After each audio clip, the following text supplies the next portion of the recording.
Good morning everyone! Kahapon nag-plant shopping kami ng ate ko. At ipapakita ko sa inyo kung ano-ano yung mga nabili naming halaman. Okay, meron akong listahan dito. Nakabili kami ng kalamansi. Ito yung mga kalamansi. Bali, 5 piraso yan. 5 pirasong kalamansi. 130 each. 130 each. Yung ating nabiling kalamansi. Yung regular na kalamansi lang to. Meron kasing variegated na binibenta yung isang pinuntahan naming tindahan. Pero mas okay na tong mga ganyan. Yung mga ordinary kalamansi. 130 each. So bali 650 yung 5. Nakabili kami ng 3 mangga. Itong mangga na yan, ito, at meron pang isang mangga dito sa kabila namin. Inagay yung isang mangga yun, yung manggang mataas na yun.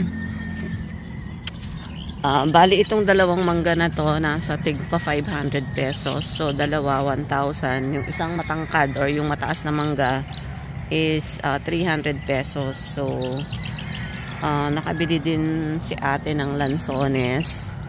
Nasaan ba yung lansones niya? Dito. Lansones. Meron siyang lansones. Ito. Ito yung lansones. Lansones. Binigay sa kanya to ng 200 pesos. Isang peraso lang yan. 200 pesos. Tapos, so yun lang ang mga nabili naming fruit bearing trees or plants. The rest mga ornamental or mga flowering plants. So ito, yan mga bougainvillea. Bumili siya ng mga bougainvillea kasi ang ganda nga naman tignan ng mga bougainvillea pag kumpul-kumpul sila, no? Tapos madaming bulaklak. Ang sarap tignan. So itong bougainvillea na to, nakabili siya ng 6 na piraso for 250 pesos each. 200 pesos, 250. And 250. 6 na to 250. So that's 1,500. Meron din siyang isang nabili na 200 pesos sa bougainvillea na yan. Merong isang 200 pesos. I think itong isang bougainvillea na to yata yun. 200 pesos. Or 250. Basta, halo-halo na yan. 6 na tig 250. Isang 200 pesos na bougainvillea at isang 150. Ito yata nabili niya ng 150. At least iba yung color niya. Tapos palm, itong palm na to, nakabili siya ng 5 for 100 pesos. 5 at 100 pesos each. So yung 5, 500 pesos. Tapos binigyan kami ng isang free. So in total, 6 yung nakuha namin ng 6 yung palm na nakuha namin for 500 pesos. Sorry. Tapos Indian tree.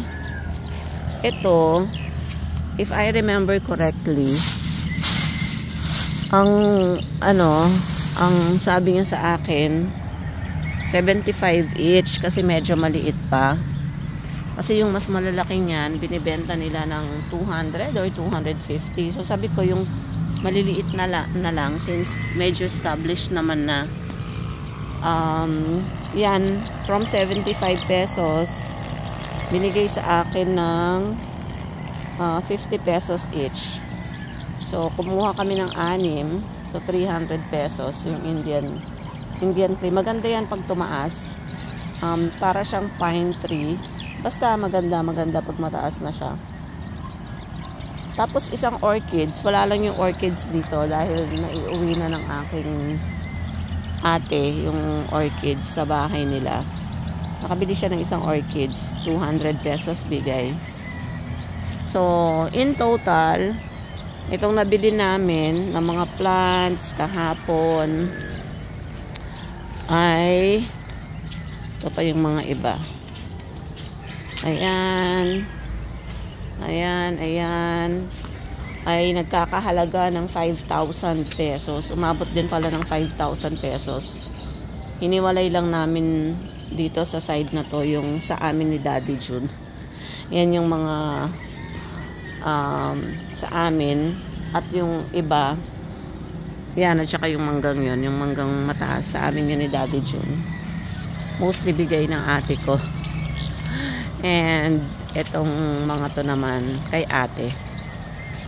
Ipapatanim niya yan siguro mamaya or sa isang araw para madagdagan yung halaman natin dito.